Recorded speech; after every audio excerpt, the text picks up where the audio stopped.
Nakaranas ng pagbaha at pagguho ng lupa sa Zamboanga del Norte dahil sa mga pag-ulan. Halos umabot sa tuhod ang baha sa ilang lugar. At nagmistulang ilog na rin ang ilang kalsada kaya nahirapang tumawid ang ilang motorista. Naperwisyo rin sila ng pagguho ng lupa na humambalang sa daan. Ayon sa Pag-asa, localized thunderstorms ang sanhi ng mga pag-ulan. May panibagong sama ng panahon na posibleng lumapit sa bansa. Huling namataan ng low pressure area o LPA sa layong 1,120 kilometers silangan ng Eastern Visayas. At sa latest forecast ng Pag-asa, posible itong pumasok sa Philippine Area of Responsibility bukas at may chance ring maging bagyo sa mga susunod na araw. Sakaling matuloy, papangalanan itong Bagyong Isang. May chance ang tumbukin nito ang Northern Luzon. Wala pa itong direktang epekto sa bansa at lumabas na rin ng PAR ang Bagyong Waning. Sa ngayon, easterlies at localized thunderstorms ang naka-aapekto sa bansa. Base sa datos ng Metro Weather, may chance ng ulan sa umaga sa Palawan, Bicol Region, ilang bahagi ng Visayas at northern portion ng Mindanao. At sa hapon, posible na rin ulanin ang northern at central Luzon, iba pang bahagi ng Mimaropa, pati na sa Calabarzon. May malalakas na ulan kaya doble ingat mga kapuso.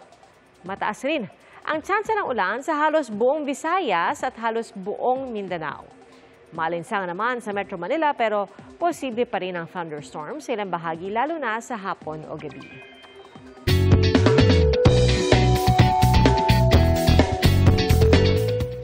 Animoy sagala ang idinaos na mass wedding sa Talisay City, Negros Occidental.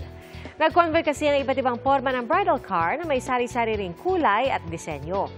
May mga magsing irog na lula ng tricycle at ang iba, groom na mismo ang driver. Sa isang motorsiklo, naka-backride ang bride. Mga dahon naman ang palamuti ng mala-float na sinakyan ng isang pares. Kasali rin ang ilang kalesa at sasakyang hila-hila ng kalabaw. Ayon sa chaplain ng simbahan, ang ilan sa mga sasakyan ay sumisimbolo sa kabuhayan ng bride at groom.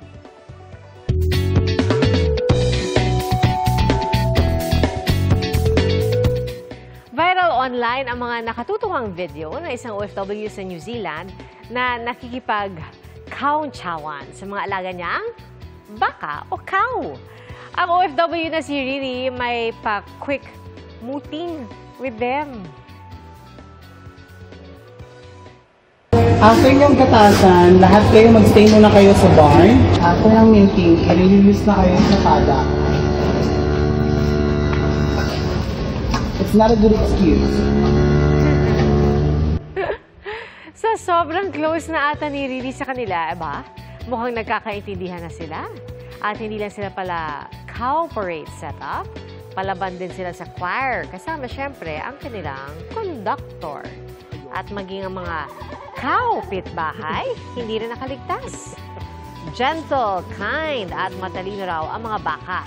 At dagdag pa ni Riri, mahal niya ang mga alaga at malaki ang pasasalamat niya dahil nagkaroon siya ng maayos na trabaho away from home. Parang gusto ko na naman magandang engkanto. Congratulations sa iyo, Riri.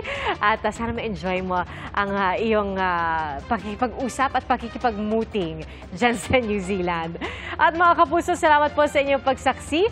Ako po si PR Kanghel para sa mas malaking misyon at sa mas malawak na paglilingkod sa bayan.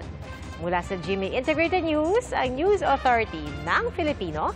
Hanggang bukas, sama-sama po tayong magiging saksi!